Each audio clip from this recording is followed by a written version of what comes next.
नमस्कार dear parents की इस श्रृंखला में आपका एक बार फिर से स्वागत है। 2 लेक्चर अभी इसके हुए हैं, 2 एपिसोड हो रखे हैं इसके। और जिस तरह से पेरेंट्स और बच्चों ने बताया है, रिस्पॉन्स अच्छा है। अभी लगातार मैं लेक्चर लेता रहूंगा और फिर उसके बाद बाकी के टीचर्स भी इस सीरीज को आगे बढ़ाएंगे। अभी ऐसा प्लान है और बहुत लंबा कोई प्लान किया नहीं था, बस मन में ये विचार था कि पेरेंट्स के लिए एक परमानेंट प्लेटफॉर्म हो जाए।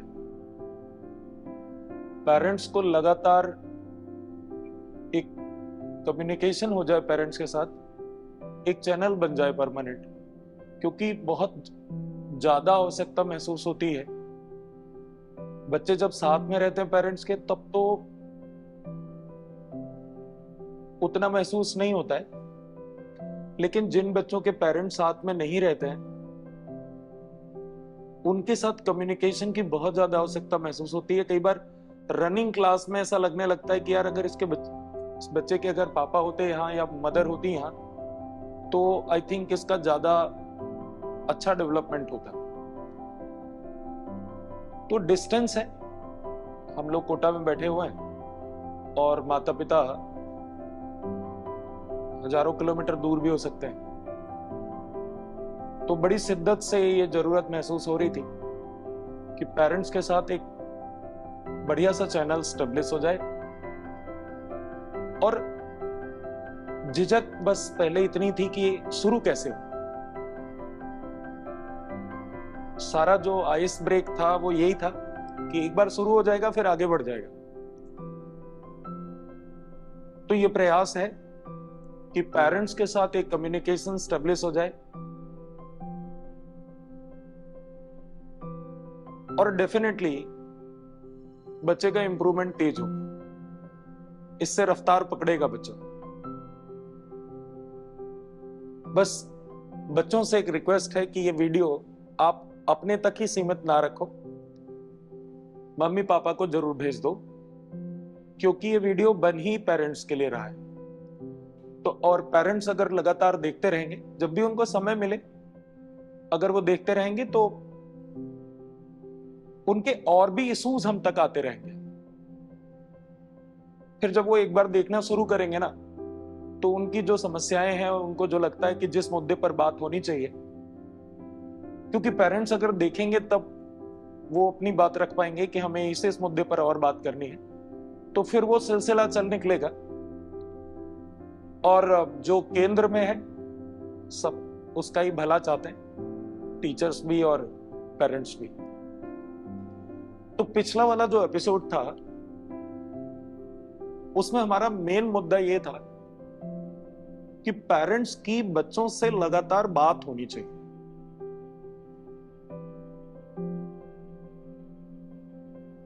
ये कमी बच्चा कितना महसूस करता होगा सर। हम लोग सर उसकी चाल ढाल देखकर पता लगा लेते हैं। सर गेट में जब वो घुसता है ना, उसके कदम देखकर, उसकी एनर्जी देखकर, उसका फेस देखकर, उसके शोल्डर्स की पोजीशन देखकर पता लग जाता है कि उसमें एनर्जी का लेवल कितना है और कॉन्फिडेंस क्या है। बच्चा अगर खुशी खुशी गेट में एंट्री मारता है ना, तो उसका आगे का जो पूरा दिन है उसकी प्रोडक्टिविटी अलग है। और अगर धीरे धीरे चलता हुआ आ रहा है, पता भी नहीं है उसने ब्रेकफास्ट किया या नहीं किया, तो उसकी प्रोडक्टिविटी डेफिनेटली बेहतर नहीं होती। तो हमारा जो दूसरा वाला एपिसोड था वो इसी सबसे बड़ी जरूरत पर आधारित था कि इस बात की बहुत ज्यादा जरूरत है कि ये कम्युनिकेशन टूटे ना। पेरेंट्स का बच्चों से जो वार्तालाप है वो फॉर्मल ना हो जाए कहीं, क्योंकि सर पेरेंट्स जब बच्चे को छोड़ के जाते हैं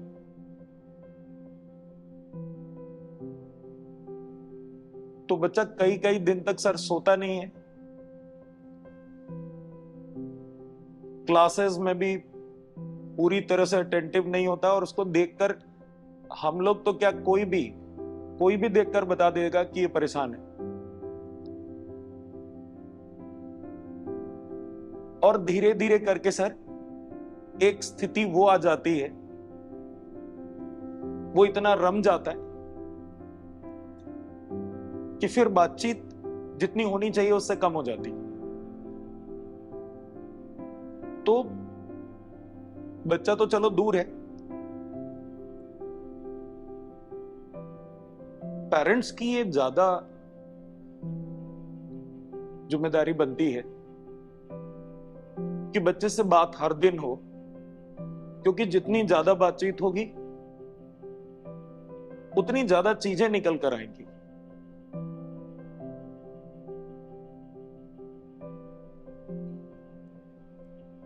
यहीं से शुरू करना है मुझे आज का लेक्चर। पेरेंट्स को कई बार सही तरह से बड़ी स्पष्टता के साथ ये पता ही नहीं चलता है कि बच्चे के दिमाग में चल क्या रहा है।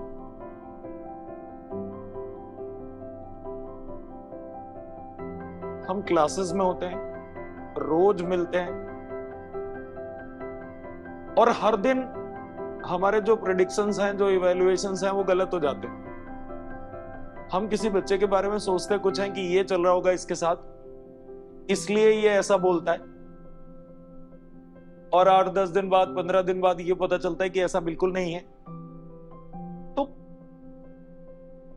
बहुत ज्यादा कनेक्ट बनाने के बावजूद भी हमें पूरी तरह से बड़ी स्पष्टता के साथ और खुल के बच्चे बताते नहीं है इतनी आसानी से। लेकिन सर वही बच्चे जब 5-6 महीने निकल जाते हैं तो यकीन मानो वही बच्चे अपने पापा मम्मी की बातें भी टीचर से बताने लग जाते हैं।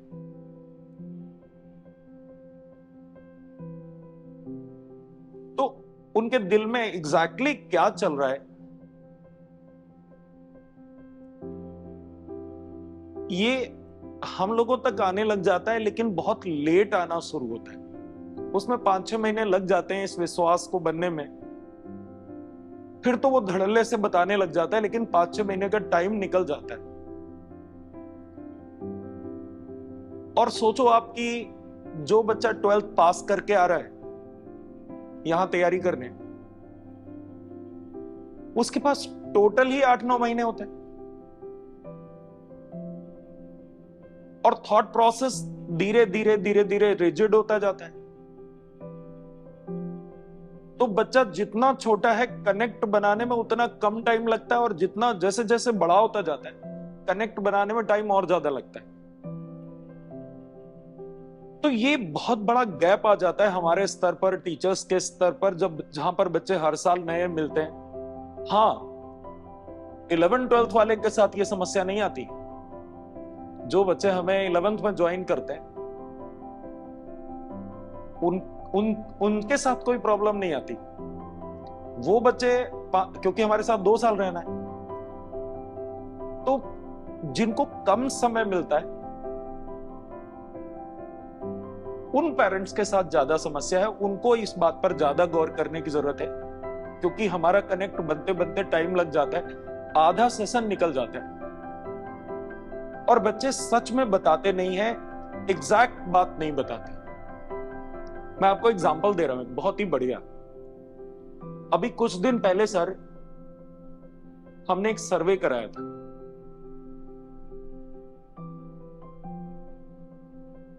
हमने घुमाकर ये जानने की कोशिश की कि बच्चों के दिमाग में क्या चल रहा है। स्टोरी को थोड़ा और पीछे लेते हैं। एक्चुअली ये सर्वे सबसे पहले हमने अपनी टीम में कराया था कि देखें टीचर्स क्या सोचते हैं। और सवाल था कि आपको क्या लगता है आने वाले 20 साल के बाद भारत की सबसे बड़ी समस्या क्या होगी? और उसमें 3-4 ऑप्शन थे। एक ऑप्शन था हैप्पीनेस इंडेक्स का, एक ऑप्शन था अनएम्प्लॉयमेंट का। तो टीचर्स ने और नॉन टीचिंग स्टाफ ने, जो टीम है हमारी, उसने जो उसमें वोटिंग करी वो वन साइडेड था। लगभग सभी ने बोला कि आने वाले 20 साल में जो सबसे बड़ा चैलेंज होगा इंडियन सोसाइटी का, इंडियन यूथ का स्पेशली, वो होगा हैप्पीनेस इंडेक्स। अब थोड़ी मेरे मन में और उत्सुकता जागी कि देखें बच्चे क्या सोचते हैं। फिर हमने यही सर्वे बच्चों को भेजा, वही सवाल, वही ऑप्शंस, और आपको सर जानकर आश्चर्य होगा कि बच्चों का जवाब भी वन साइडेड था। मेजॉरिटी स्टूडेंट्स ने यह माना कि भविष्य में 20 साल बाद इंडियन यूथ का सबसे बड़ा चैलेंज होगा अनएम्प्लॉयमेंट।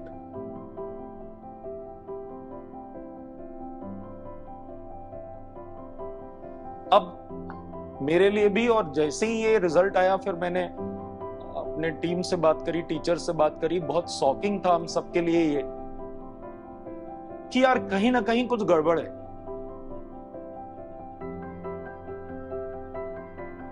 बच्चा ऐसा क्यों मान के चल रहा है सर कि 20 साल बाद अनएम्प्लॉयमेंट सबसे बड़ा चैलेंज होगा,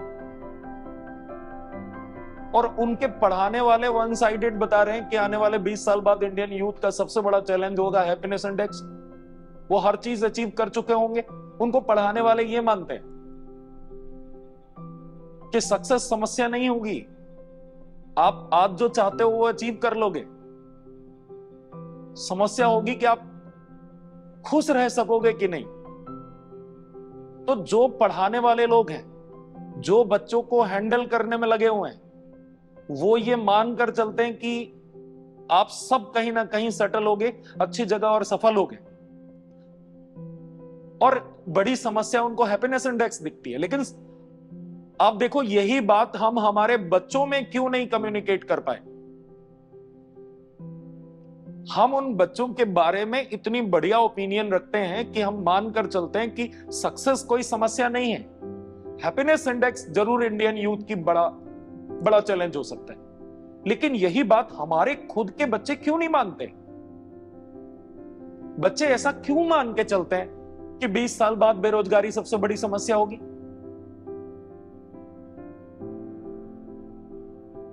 और यही बच्चे, जब आप 1-to-1 बात करो, खूब बड़ी बड़ी और ऊंची ऊंची बातें करते हैं, लेकिन जब आप इनसे घुमा के सर्वे के फॉर्म में कुछ पूछो तो देखो इस तरह की चीजें निकल के आती। सर, ऐसे जब घटनाएं होती है ना, तभी समझ में आता है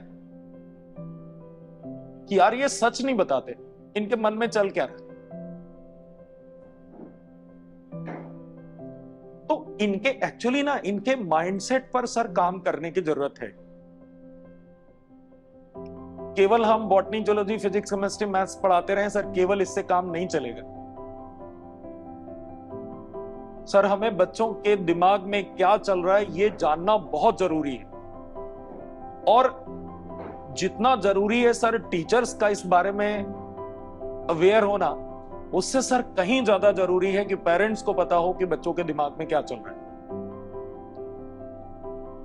सर, बच्चों को हमें ये समझाना होगा कि चैलेंजेस रूटीन पार्ट है। चैलेंजेस पहले भी थे, आज भी हैं, आगे भी रहेंगे। लेकिन जिस तरह के चैलेंजेस आप सोच रहे हो उस तरह के चैलेंजेस नहीं हैं। एक सर इंडियन मूल की साइंटिस्ट हैं, चाइल्ड साइकोलॉजिस्ट हैं, बड़ी जबरदस्त, तारा स्वाट, लंदन में है इस समय। न्यूरो साइंटिस्ट भी हैं, दुनिया की जाने मानी न्यूरो साइंटिस्ट हैं। उनकी मदर एक्चुअली इंडिया से थी और इस समय MIT में प्रोफेसर भी। चाइल्ड साइकोलॉजी पर बहुत बढ़िया काम है उनका। तो उनकी एक बुक थी द सोर्स, तो वो कुछ दिन पहले मैं पढ़ रहा था, तो उसमें वो लिखती हैं तारा स्वाट कि इतना एक्सपोजर के बाद, मतलब as a doctor, as a professor of MIT, as a psychologist, इतने एक्सपोजर के बाद अगर आप मुझसे एक लाइन का कंक्लूजन पूछो, हमारे पूरे एक्सपीरियंस का ये निचोड़ है कि हम हमारे बच्चों को ये समझा दें कि इस ब्रेन की जो सबसे बड़ी पावर है वो है प्रेजेंट सिनेरियो को कंप्लीटली बदल के सोचना।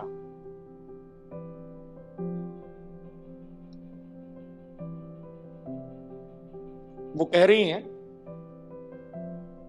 कि हमें जो कुछ भी लगता है, जो भी हमने सोचा है, जो भी हमने धारणाएं बनाई हैं, जो भी हमें दिखाई देता है, हमारा ही ब्रेन दूसरी परिस्थितियों की कल्पना कर सकता है अगर हम अपने ब्रेन को ट्रेंड करें। मींस थॉट प्रोसेस को पूरी तरह बदला जा सकता है, ये बोलती हैं तारा। अब आप सोचो, बच्चे ने ये जब कंक्लूड किया कि 20 साल बाद बेरोजगारी सबसे बड़ी समस्या होगी, तो आप गहराई में उसके दिमाग में जाने की सर कोशिश करो और सोचो कि वो क्या कैलकुलेशन कर रहा है, क्या परम्यूटेशन कॉम्बिनेशन है। और ऐसा तो नहीं है कि ये जो कंक्लूजन उसने निकाला है ये केवल मेरी बॉटनी क्लास से निकला, या केवल किसी की केमिस्ट्री की क्लास से निकला, या केवल किसी दोस्त के बोलने से निकला, या रोज जो हर दिन पेपर में छप रहा है उससे निकला है। ये तो समग्रता से कंक्लूजन्स बनते हैं दिमाग में।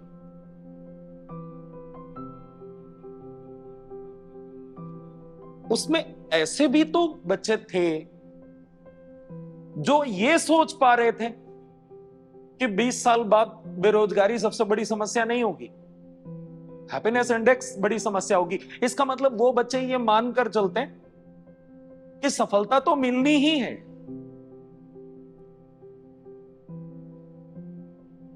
तो पेरेंट्स को, अब आप सोचो, हम लोग इतनी गहराई तक जा जाके इनको निकालने की कोशिश करते हैं कि क्या चल रहा है, तब भी कई बार सच नहीं बताते। और पेरेंट्स को हमें जो 6 महीने बाद हमारी जो बॉन्डिंग हो पाती है, पेरेंट्स के डे 1 से वो चीजें निकाल सकते हैं पेरेंट्स। बस एक ही चीज है कि उनका कम्युनिकेशन टूटे ना, और बातचीत में फॉर्मेलिटी ना आ जाए। बातचीत लगातार हो, हर दिन हो, और बहुत सारे मुद्दों पर, केवल और केवल हर समय पढ़ाई की ही बात ना होती रहे। क्योंकि जब आप 10 मिनट बात करोगे ना, तब आपको एक लाइन ऐसी मिलेगी जो आपको झकझोर देगी और लगेगी कि यार देखो ये ऐसा माइंडसेट कैसे बन गया इसका। तो जब 10 मिनट बात करेंगे हम, तब जाकर एक लाइन हमें समझ में आएगी कि यार ये लाइन ठीक नहीं है। और जैसे ही as a teacher, as a parent हमें पता लगता है कि बच्चों का ये सोचना ठीक नहीं है, तुरंत फिर तो ऑटो करेक्शन मोड पे होता है। फिर वही तारा वाली बात आती है कि हमें देखना ही यही है कि हमारा जो दिमाग है कहीं ऑटो पायलट मोड पे तो नहीं है। ये सबसे बड़ी समस्या है। कहीं ऐसा तो नहीं है कि चीजें होती चली जा रही हैं, बोलते ना फ्लोइंग विद द फ्लो। कहीं ऐसा तो नहीं है कि हम कंडीशंस के हिसाब से ढलते चले जा रहे हैं और जैसा जैसा परिस्थितियां हमें ले जा रही हैं हम उसी में चलते चले जा रहे हैं।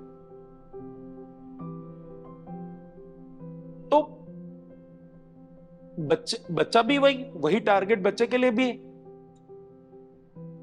कि दिमाग को कहीं ऑटो पायलट मोड पे तो नहीं डाल दिया कि जो पीयर ग्रुप बोल रहा है बच्चा वैसा ही सोचने लग गया, वही मान्यताएं उसकी बन गई कि 20 साल बाद बेरोजगारी बहुत बड़ी समस्या होगी, रोजगार मिलना तो बहुत बहुत बड़ा चैलेंजिंग काम है। तो थॉट प्रोसेस कहां जा रहा है सर, उसको जल्दी पहचानना होगा। तो बड़ी, और अगर हम विजिलेंट रहेंगे, अगर हम ध्यान देते रहेंगे, बस जागरूकता चाहिए, अगर हम ये ध्यान रखें, बस थोड़ा सा एक्स्ट्रा एफर्ट्स चाहिए, ये पता लग जाए कि ये गाड़ी जा कहां रही है, तो आसानी से हम गैप पता कर लेंगे सर कि इनकी कौन सी मान्यताएं बनती चली जा रही। और सर हो सकता है भाई आपकी लाइफ बहुत रूटीन चल रही है, बहुत बढ़िया जा रहा है, और तब आपसे कोई आकर बोले कि ये एक काम करो, आलू लेके 10 किलो स्टोर कर लो, क्योंकि अगले हफ्ते ये प्रॉब्लम होने वाली, तो हो सकता है मार्केट में आपको आलू ना मिले और बहुत महंगे मिले, या ये चीनी का एक बोरा लेके रख लो आप, हो सकता है 6 महीने बाद बड़ी समस्या आ सकती है। हो सकता है जब आपकी रूटीन लाइफ नॉर्मल चल रही होती है ना, तो हो सकता है आप चीजों को लाइटली ले लें कि यार आलू कोई बड़ी समस्या नहीं है, अगले हफ्ते देख लेंगे, यहां नहीं मिलेगा अगले चौराहे से ले आएंगे, या चीनी कोई बहुत बड़ी समस्या नहीं, यहां नहीं मिल रही जयपुर से ले आएंगे। और हो सकता है आप अगले हफ्ते आलू के लिए स्ट्रगल कर रहे हो या 6 महीने बाद चीनी के लिए स्ट्रगल कर रहे हो। तो और थॉट प्रोसेस बच्चे के दिमाग में सर क्या चल रहा है ना, ये आलू और चीनी की बराबरी नहीं है, ये बहुत बड़ा विषय है। यकीन मानो ये नीरस लग सकता है नहीं। हर वो केस जहां पर बच्चे एक्सट्रीम स्टेप ले रहे हैं,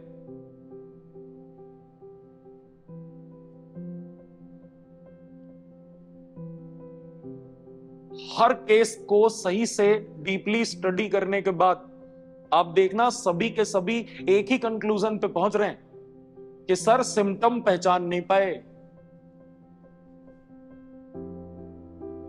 हम समझ नहीं पाए कि बच्चा क्या सोच रहा है। चाहे वो सर टीचर हो, चाहे वो पेरेंट्स हो, चाहे सोसाइटी हो, सब फेल हो गए, पहचान नहीं पाए और समझ नहीं पाए बच्चे के दिमाग में चल क्या रहा है। सर ये जानना बहुत जरूरी है कि बच्चे के दिमाग में क्या चल रहा है, और इसको निकालना आसान नहीं है सर।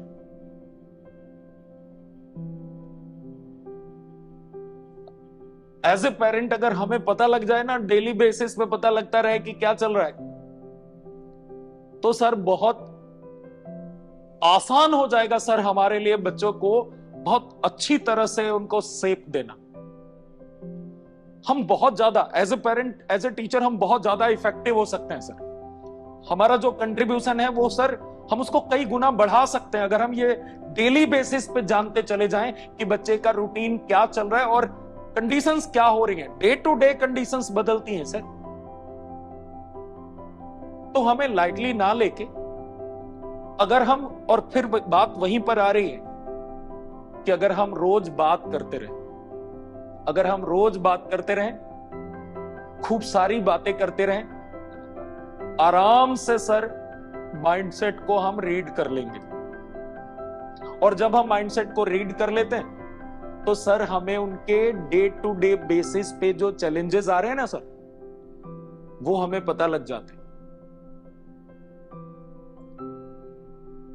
और डे टू डे बेसिस पर पेरेंट्स को अगर पता लगता जाए कि बच्चे को आज यहां समस्या आई है, कल भी यही समस्या आई थी, लगातार यही समस्या आ रही है, तो सर पेरेंट्स के लिए बड़ा आसान हो जाएगा उस समस्या से डील करना।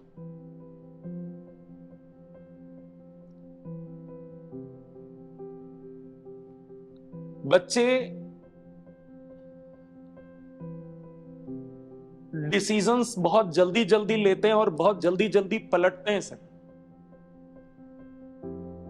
अगर हम उनके डेली टच में रहेंगे और उनसे अच्छी खासी बातचीत करते रहेंगे तो डेली बेसिस पे जो उनके अप्स एंड डाउन्स आते हैं ना सर, वो as a parent as a teacher तो हमारे लिए तो रूटीन प्रोसेस है कि कोई भी काम शुरू करोगे अप्स एंड डाउन्स तो आएंगे। सर बच्चे कई बार ना बहुत अलग सोचते हैं और बहुत ज्यादा जिम्मेदारी का भाव ले लेते हैं अपने ऊपर। हमें कई बार एज ए टीचर लगता है कि हम ये मानकर चलते हैं कि ये यार ये बच्चा ना बहुत मतलब जिम्मेदारी भरा बिहेव नहीं कर रहा है, और 10 दिन बाद 15 दिन बाद सर उसके मुंह से कोई ऐसी बात सुनने को मिल जाती है कि लगता है कि मतलब इतना भी नहीं सोचना चाहिए। तो अगर बातचीत रोज होती रहे तो हम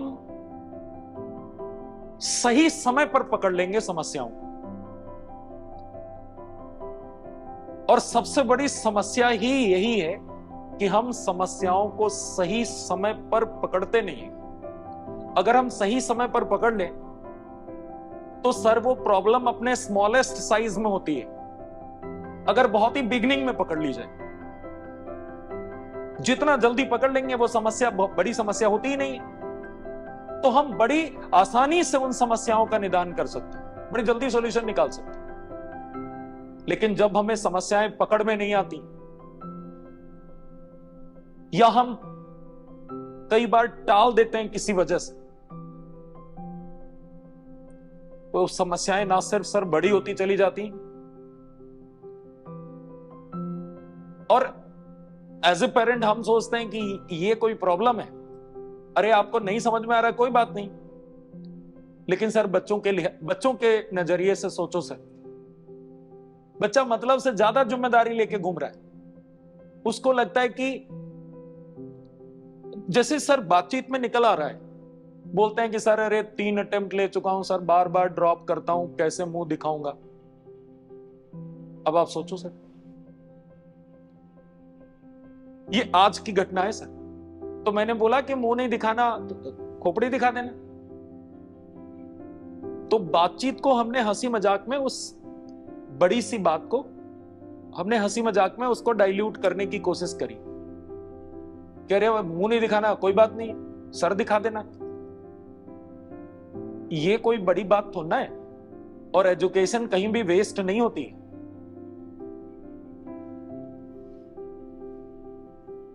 मैंने बहुत लंबे समय से सर नोटिस किया है, और इसको ना, ये बड़ा एक ऐसा इशू है ना जो सॉल्व होना चाहिए।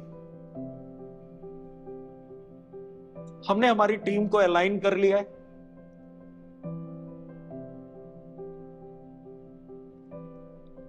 हम लोग मिल बैठकर मानकर चलो कि 1.5 महीने के अंदर इसका एक बहुत बढ़िया सॉल्यूशन लेके आने वाले हैं।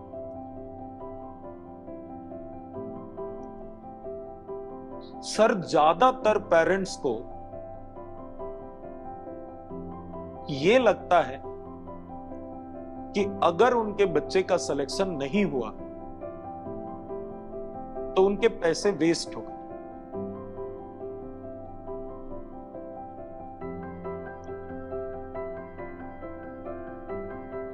और जो मान्यताएं हमारे परिवेश की होती हैं, हमारे वातावरण की होती हैं, ऑटोमेटिकली सर बहुत सारी मान्यताएं उनमें से बच्चों की बन जाती हैं, अपने आप बन जाती हैं। सर बच्चे भी यही मानते हैं।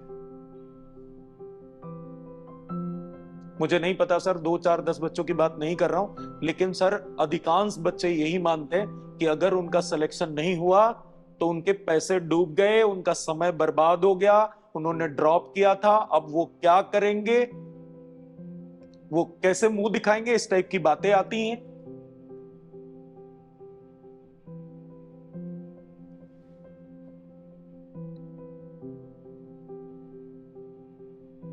आज की डेट में सर, मैं सर अपनी व्यक्तिगत बात कर रहा हूं, आप मेरे क्लास में चलो सर, बच्चों से सर बिल्कुल स्पष्ट पूछो आप कि बच्चों अगर आपका सिलेक्शन मान लो नहीं होता है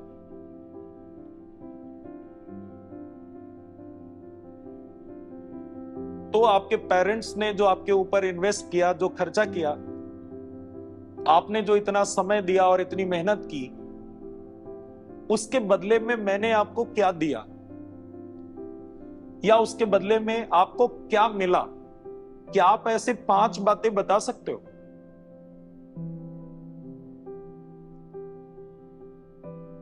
सिलेक्शन नहीं हुआ है, आपने 2 साल बहुत मेहनत करी, आपको क्या मिला, क्या बेनिफिट हुआ आपको? सर आपको खुशी महसूस होगी, मेरे बैच के बच्चे बता देंगे,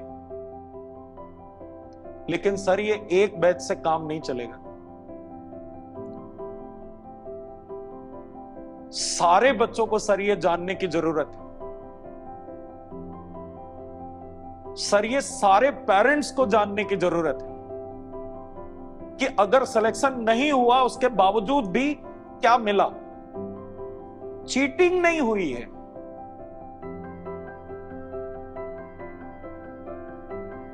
सर बच्चे के दिमाग में ये भाव रहता है अगर वो सेलेक्ट नहीं हुआ कि कोई अचीवमेंट नहीं हुआ। और सर आप जानते हो, सर हम जानते हैं, नथिंग एग्जिस्ट विदाउट एग्जिस्टेंस। 2 बातें हैं सर, इसके थ्रू मुझे 2 बातें बोलनी। पहली बात तो ये, अगर धुआं उठ रहा है तो कहीं ना कहीं आग है, मींस इस समस्या का सॉल्यूशन हमें देना है। हम तैयार हैं, देने जा रहे हैं 1.5 महीने के अंदर, बड़ी स्पष्टता के साथ। हमारी टीम भी बोल सकेगी कि ये चीजें हैं जो गारंटी के साथ आपको मिलेंगी ही मिलेंगी अगर आप कोऑपरेट करोगे और मेहनत करोगे सच्चे दिल के साथ। हमारे बच्चे भी बड़ी स्पष्टता के साथ ये बोल सकेंगे, सिलेक्शन हो ना हो ये चीजें हमें मिलेंगी और ये तो हम लेके ही जाएंगे। चीटिंग वाला भाव नहीं होगा, वेस्टेज वाला भाव नहीं होगा, हर मामले में हम विनर बन के ही निकलेंगे। तो एक तो ये क्लैरिटी हो जाएगी कि उनके अंदर से ये एहसास पूरी तरह समाप्त हो जाएगा कि मेरे पैसे वेस्ट हो गए मेरे पापा के और मैंने कुछ किया नहीं। तो सर जो ये गिल्टी कॉन्शियस है ना, ये एलिमिनेट करना है। और सच में बहुत अच्छे अच्छे बच्चे सर, उनमें भी ये भाव होता है, अगर वो सेलेक्ट नहीं होते तो उनमें भी यही भाव होता है। भले ही उनके नंबर 600 प्लस आ जाएं, लेकिन कट ऑफ से अगर नीचे रह जाते हैं तो वो यही सोचते हैं, क्योंकि सर समाज उनको यही सोचने पे मजबूर करता है, क्योंकि सारी सोसाइटी हमारे पूरे कंट्रीब्यूशन को ना सर एक ही शब्द में जज करना चाहती, सिलेक्शन हुआ कि नहीं हुआ। तो सर आप सोचो, सारी मेहनत करने के बाद भी सर हम आउटराइटली बच्चे की मेहनत को, सारी मेहनत को रिजेक्ट नहीं कर सकते, हम उसको फेल डिक्लेयर नहीं कर सकते। तो उसमें गिल्ट कॉन्शियस ना डेवलप हो सर। तो सर 1.5 महीने के अंदर हम लोग इस बात पर इसको कंक्लूड करने वाले हैं सर, हर क्लास में डिस्प्ले देने वाले हैं और रोज रोज हर दिन जब से बच्चा क्लासरूम में एंटर करेगा ना सर, हर दिन वो ये चीज देखेगा कि ये 10 चीजें तो हमें यहां से लेके ही जानी है। हमारे हर टीचर को मालूम होगा कि ये 10 चीजें तो हम डिलीवर करेंगे ही करेंगे। सर पूरी यूनिट को मालूम होगा कि इन 10 चीजों पर कोई कंप्रोमाइज नहीं है, ये तो बच्चे को देनी ही देनी है। सर बच्चे को भी मालूम होगा, पेरेंट्स को भी मालूम होगा, और सर तब उनको यह एहसास होगा कि मेरा समय बर्बाद नहीं हुआ, मेरे पैसे वेस्ट नहीं हुए, मैं फेल नहीं हुआ।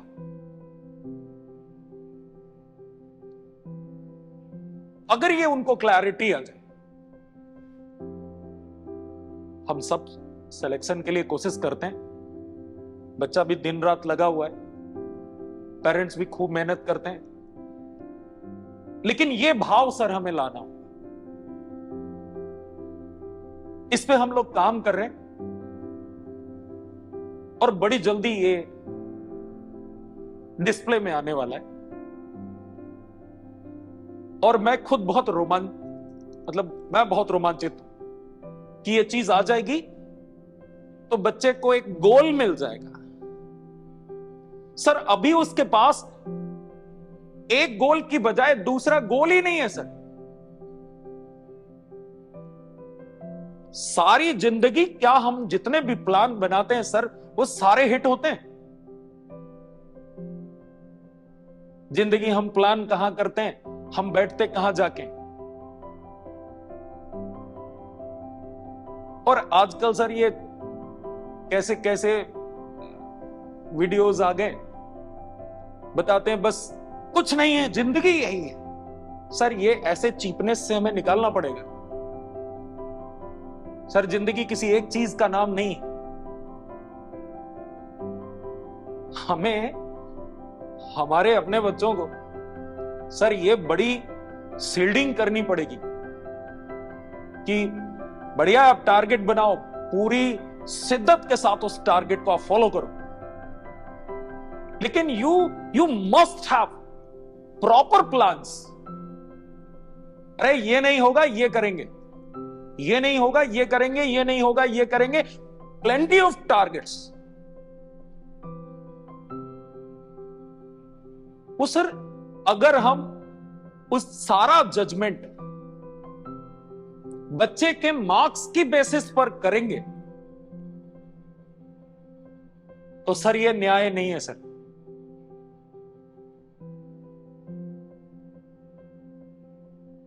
बहुत सारे पैरामीटर्स होने चाहिए एक बच्चे की प्रतिभा का आकलन करने के लिए, बहुत सारे पैरामीटर्स सर।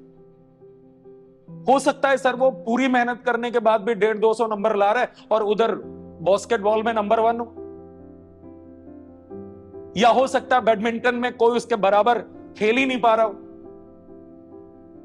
सर हमें एक्सपोजर देना होगा और सबसे बड़ी बात बच्चे के दिमाग में सर ये स्थापित करना होगा कि खूब मेहनत करो, खूब मेहनत करो। जो बेसिक है ना सर, जो फाउंडेशन वर्च्यूज है ना सर, खूब मेहनत करना, डिसिप्लिन बनना, सिंसियर बनना, इन ये जो व्यवहारिक गुण है ना सर, ये कंपलसरी है सर सक्सेस के लिए। हमें ये जरूर सिखाने। और सर तब तक हम बच्चे के पीछे पीछे घूमेंगे एज अ ट्रू वेलविशर, चाहे हम एक बहुत अच्छे टीचर की तरह उसके वेलविशर हैं और चाहे हम खुद माता पिता हैं उसके, हम उसके पीछे पीछे कहां तक जाएंगे सर।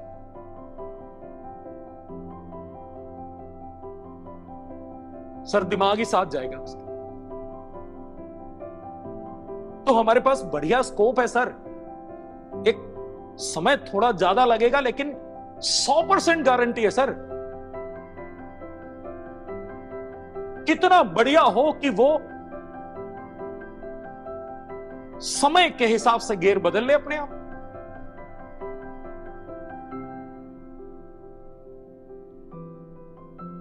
चीजों को अगर वो खुद इवेल्युएट करके समझना और डायनामिकली खुद को चेंज करना सीख गया, काम हो गया सर। एक दूसरी भी सर यहां मुझे बहुत कई दिनों से सर, कई दिनों क्या इनफैक्ट कई महीनों से ये चीजें चल रही हैं। हॉस्टल्स में को भी सर 100% आंसरेबल बनाएंगे।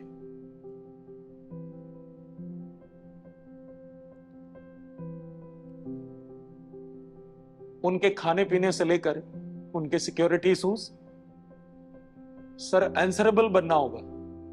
चाहे वो मैं हूं या कोई भी है, आंसरेबल बनना होगा। अगर हम किसी चीज का पेमेंट लेते हैं तो सर हमें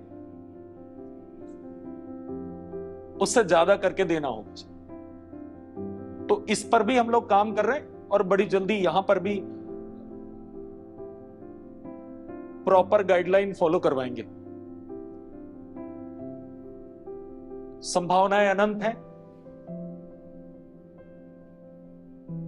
और हर बच्चे में जबरदस्त पोटेंशियल है। कई बार हम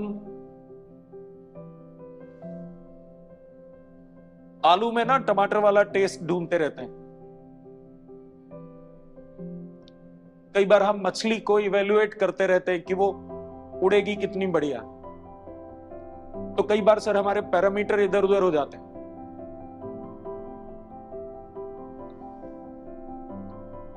तो अगर हम ठीक तरह से बच्चों को समय देंगे, ये समय वाला भी बड़ा तगड़ा मुद्दा है सर।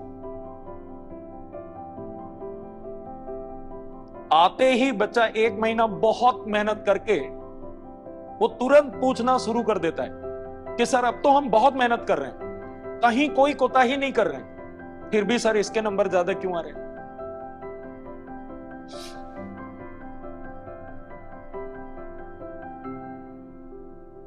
आपने शुरुआत की है 12th में, उसने शुरुआत की थी 11th में। या आपने की है 11th में, उसने शुरुआत की थी 9th से।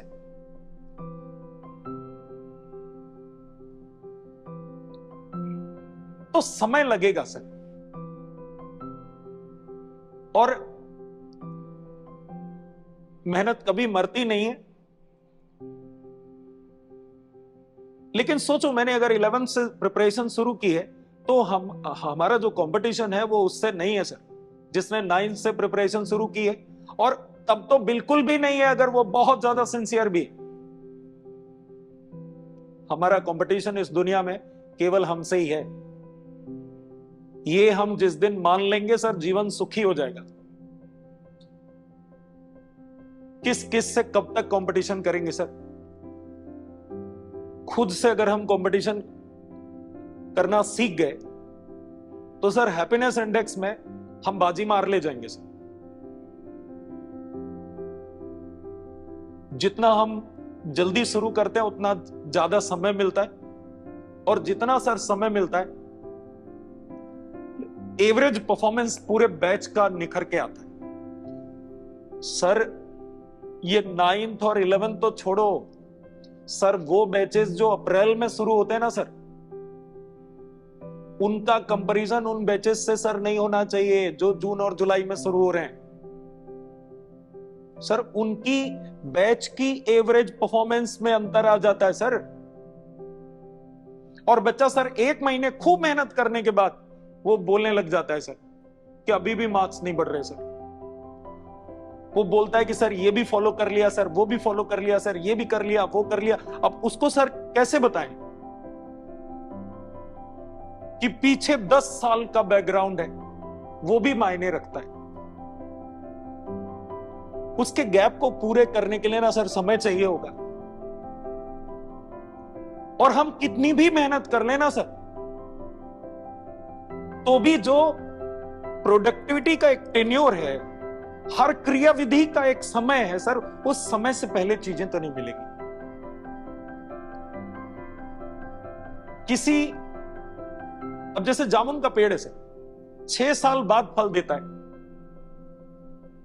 तो आप कितनी ही मेहनत कर लो सर।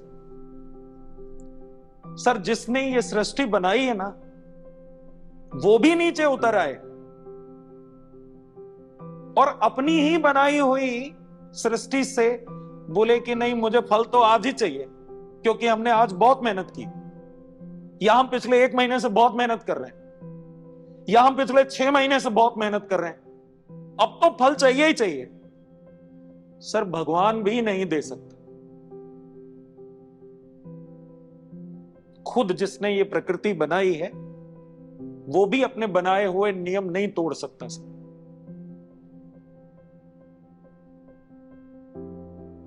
हर बीज का हर स्पीसीज का एक फ्लावरिंग और फ्रूटिंग का टाइम होता है। 6 महीने बाद, 8 महीने बाद, 10 महीने बाद, आप कितनी ही मेहनत कर लो सर, वो बोलते हैं ना सर, माली सींचे 100 घड़ा, ऋतु आए फल होए। आप उसमें मतलब से ज्यादा पानी मत डालो, या ज्यादा खाद डालने से वो सूख जाएगा। फल तभी आएगा जब उसकी ऋतु आएगी और जो एक टाइम होगा।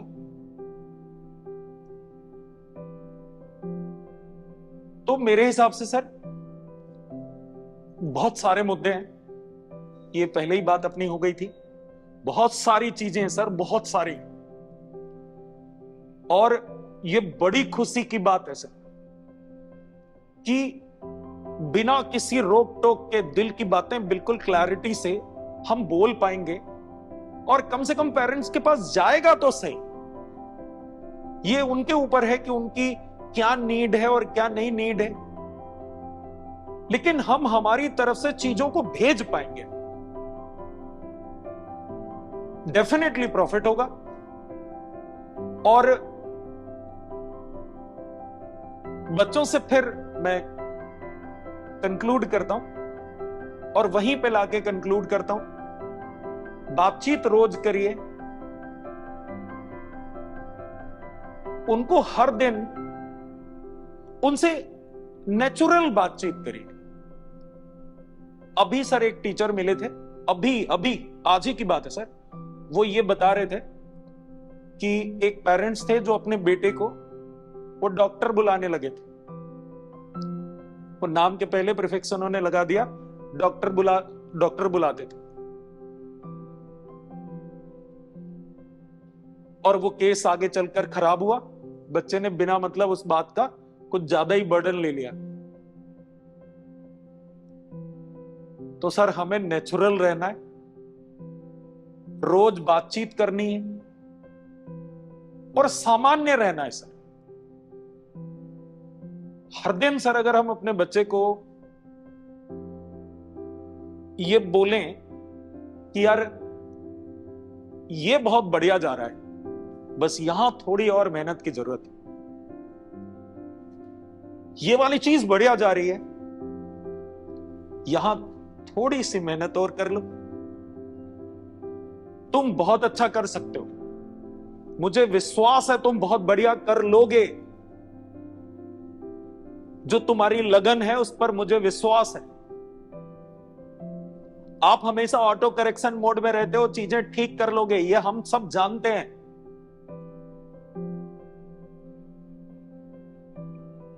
सर इस तरह का जो मोटिवेशन है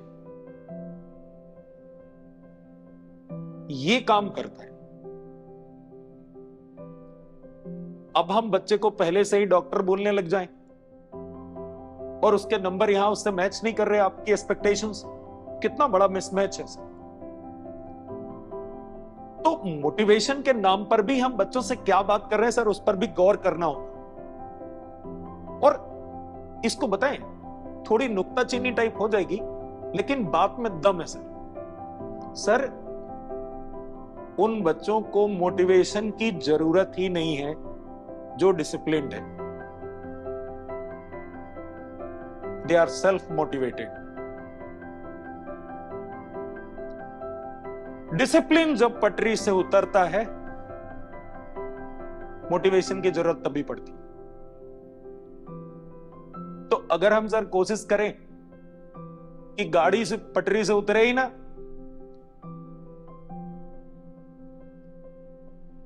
अगर हम डिसिप्लिन सिखा ले गए तो फिर तो सर बाकी सारी चीजें वो खुद ही सीख लेगा। और बच्चों के लेवल पर सर इनफाइनाइट काम किया जा सकता है, कौन कितना कर पा रहा है सब बहुत बड़ा वेरिएशन है सर। पेरेंट्स के लेवल पर बहुत बहुत वेरी करता है। कुछ लोग सर बहुत ही कम पढ़े लिखे होने के बावजूद भी इतनी अच्छी नर्चरिंग कर रहे हैं सर, यहां पीटीएम में आते हैं, मिलते रहते हैं। और कई बार इसका उल्टा है सर। तो हम जानते हैं ना कि हमारा रोल बहुत बड़ा है एज ए पेरेंट, लेकिन मुझे लगता है कि सर हम अभी भी नहीं जानते कि वो बड़ा कितना बड़ा है। वो बहुत ही बड़ा है सर, बहुत बड़ा रोल है। हम ये तो जानते हैं ना कि बहुत बड़ा रोल है, लेकिन उसको कई बार हम डिफाइन नहीं कर पाते। सर वाकई ये जो बड़ा है ना, वो थोड़ा बहुत नहीं, ये बहुत ही बड़ा। एक राजा ने सर अपने मंत्री से बोला कि चेस खेलते हैं आज। मंत्री ने बोला कि चलो ठीक है, लेकिन मंत्री डर रहा था। तो राजा ने बोला कि डरो मत, अगर हार गए तो कोई बात नहीं, और अगर जीत गए तो जो चाहिए मैं दूंगा। तो मंत्री ने बोला कि राजा साहब, अगर मैं जीत जाऊं ना, तो चेस में 64 स्क्वायर होते हैं। तो पहले स्क्वायर में गेहूं का 1 दाना, दूसरे में गेहूं के 2 दाने, तीसरे में गेहूं के 4 दाने, ऐसे ही सर डबल करते रहना सर। और अगर मैं जीत जाऊं तो वो गेहूं के दाने दे देना सर। राजा ने बोला ठीक है, इसमें ये कोई बड़ी बात नहीं है राजा के लिए। और सर जिसका डर था वही हुआ। चेस में राजा साहब हार गए। बात आई कि शर्त पूरी करो। सर पूरे राज्य का गेहूं खत्म हो गया। वो राजा अपनी शर्त पूरी नहीं कर पाया।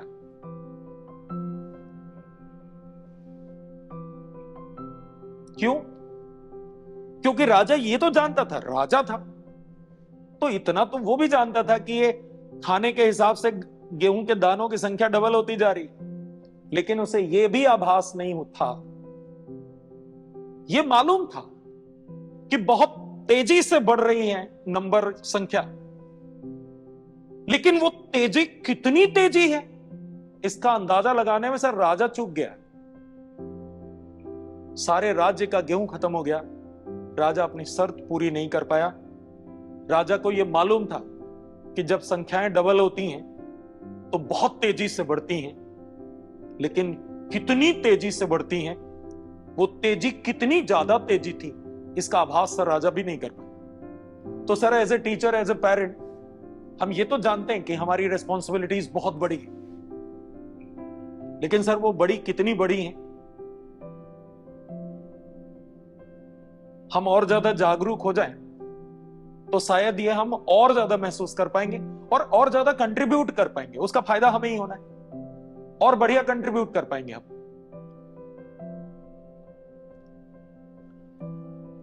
एक एक्चुअली है क्या कि हमें बच्चों में ना ये अच्छी तरह से, अगर उनका दिमाग हम सही तरह से सेव कर दें तो सर कोई प्रॉब्लम नहीं आएगी, और वो ठीक तरह से निर्णय लेने लग जाएं बच्चे, हमारा काम बहुत स्मूथली होने लग जाएगा। मतलब जो हम सोचते हैं ना कि हर चीज हमें पता चले, तो सर वो जरूरत नहीं पड़ेगी, बच्चा ऑटो करेक्शन मोड पे आ जाएगा। लेकिन बात यह है कि हम जागृत हो जाए। As a teacher, as a parent, हम तो पहले जागृत हों। उज्जैन के राजा सर विक्रमादित्य, बेताल पच्चीसी की एक कहानी है कि विक्रमादित्य सुबह दरबार में बैठते थे तो बहुत सारे लोग उनको सुबह सुबह उपहार देने आते थे। एक सर फकीर टाइप का बंदा रोज आता था सुबह सुबह, और एक जंगली फल राजा को समर्पित करता था। राजा देखते थे ये फल खाने लायक तो है नहीं, तो उस फल को राजा पड़ोस वाले अपने मंत्री को दे देते थे। ऐसा सर कई महीनों से चला आ रहा था। हर दिन सुबह राजा अपना बैठते, वो फकीर आता और वो फल देता जंगली, राजा मंत्री को दे देते, फकीर चला जाता। एक दिन सर राजा की गोद में उनका पाला हुआ एक बंदर बैठा। उस दिन पूरा सीन पलट गया। जैसे ही राजा के हाथ में वो जंगली फल आया, बंदर ने सर वो फल छीन लिया और खाने लग गया। तो जैसे ही बंदर ने उस फल को खाने की कोशिश की, वो फल टूटा और उसमें से सर एक बड़ा सा हीरा निकल के गिरा। जैसे ही हीरा निकल के गिरा, सारी सभा में जितने लोग बैठे थे सबके कान खड़े हो गए। यार ये क्या है? राजा ने तुरंत मंत्री की तरफ देखा, ये बाकी के फल कहां हैं? मंत्री ने बोला, हुजूर सारे फल रखे हुए हैं, मुझे मालूम था राजा का मामला है, कभी भी गड़बड़ हो सकता है, हमने आपके सारे फल रखवाए हुए हैं, आप चलो मेरे साथ। मंत्री जी राजा साहब को ले गए और जिस कमरे में वो फल डाले जाते थे वो खोल के चेक कराया, तो देख रहे हैं कि पूरा फर्श कमरे का बिछा हुआ है हीरों से। राजा को संतुष्टि हुई। फकीर जा चुका था। अब राजा अगले दिन का इंतजार करने लगे कि वो सन्यासी फिर से आए। सारी सभा इंतजार कर रही। जैसे ही वो सन्यासी आया, फल दिया, राजा ने मना कर दिया कि नहीं, विक्रमादित्य ने मना कर दिया कि नहीं, अब ये फल नहीं चाहिए। अब तो पहले ये बताओ कि आप चाहते क्या हो? ये फल तो है नहीं, इसमें तो हीरा है, आप ये संपत्ति मुझे क्यों देना चाहते हो? डिटेल बताओ। तो सर बेताल 25 है, 25 कहानियां हैं। तो उस सन्यासी ने बोला, जो सन्यासी ने राजा को बोला बस वही बोलने के लिए मैंने ये कहानी यहां कोट की है। सन्यासी ने बोला कि ऐसे ही दिन गुजरते जा रहे हैं, आपने भी महीनों गुजार दिए, चलो अच्छा है, आज तो जाग गए। मैं तो कब से आपके जागने की प्रतीक्षा कर रहा हूं कि कभी तो जागोगे। जब जाग जाओ तब अच्छा। तो वही हाल है, करने को बहुत कुछ है और बड़ी आसानी से किया जा सकता है, बहुत कुछ किया जा सकता है। बस ये है कि हम कब जागते हैं। और